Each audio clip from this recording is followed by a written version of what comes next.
Shalom Bapak Ibu Saudaraku sekalian, kebenaran hari ini tanggal 11 September 2025 bertema Zaman Baru.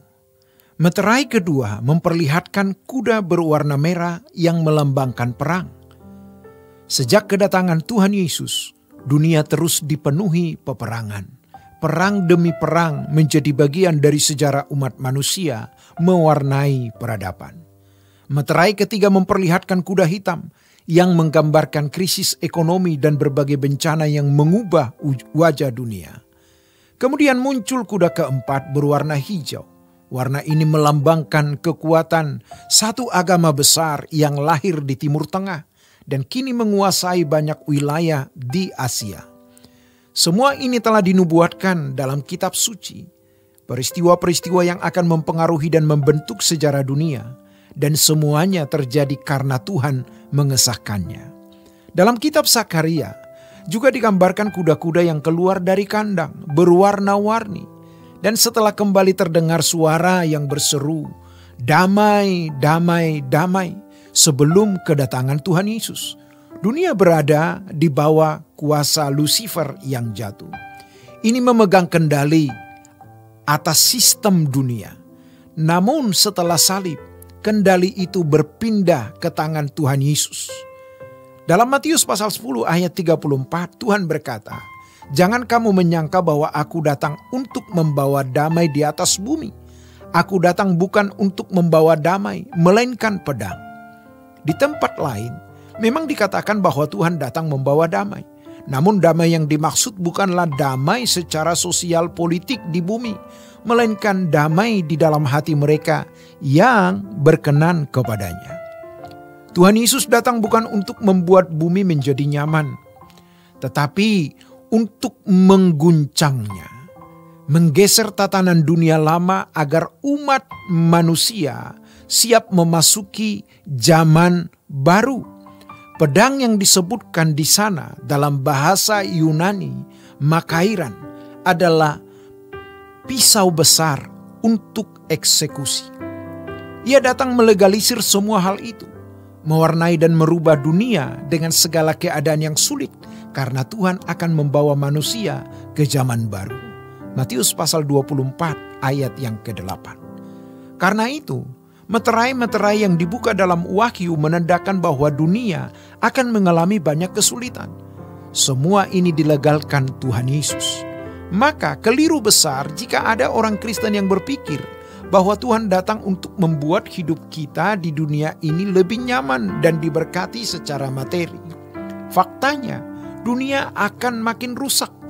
Tuhan Yesus datang untuk mempersiapkan umatnya masuk ke dalam langit baru dan bumi baru. Maka kalau kita sering mendengar ungkapan seperti Tuhan pasti memberkati dan melindungi, itu benar. Tetapi kita harus tahu, fokus utama perlindungan Tuhan adalah keselamatan jiwa, bukan kenyamanan ekonomi. Ekonomi bukanlah masalah utama dalam kekristenan. Pada zaman aniaya atau di negara-negara di mana kekristenan ditolak, seberapa taat pun seseorang, mereka tetap bisa ditindas, dimiskinkan, dan diperlakukan tidak adil. Orang Kristen sejati harus memahami ini dengan benar. Jangan mudah terbuai oleh kalimat, "Saudaraku, kita adalah umat pemenang." Ketika Rasul Paulus menulis dalam Roma pasal 8 ayat 37, "Kamu lebih dari pemenang." Ia sedang menyemangati jemaat Roma yang menghadapi penderitaan luar biasa di bawah kekuasaan Kaisar Nero dan para penganiaya lainnya. Ayat itu bukan ditujukan secara umum untuk orang Kristen yang hidup nyaman hari ini, kecuali jika mereka benar-benar hidup seperti jemaat Roma, teguh mempertahankan iman, bahkan dengan darah dan nyawa. Maka dikatakan dalam Roma pasal 8 ayat 37 sampai 39, "Tetapi dalam semuanya itu, kita lebih daripada orang-orang yang menang, oleh karena Dia yang telah mengasihi kita. Sebab aku yakin bahwa baik maut maupun hidup, baik malaikat-malaikat maupun pemerintah-pemerintah, baik yang ada sekarang maupun yang akan datang, atau kuasa-kuasa, baik yang di atas maupun yang di bawah, ataupun sesuatu makhluk lain, tidak akan dapat memisahkan kita dari kasih Allah yang ada dalam Kristus Yesus Tuhan kita.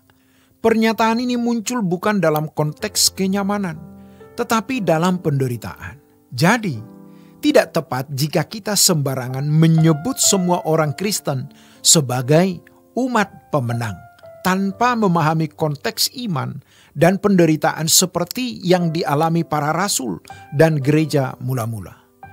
Dalam Matius pasal 24 ayat yang ke-8 dikatakan, "Akan tetapi semuanya itu barulah permulaan penderitaan menjelang zaman baru."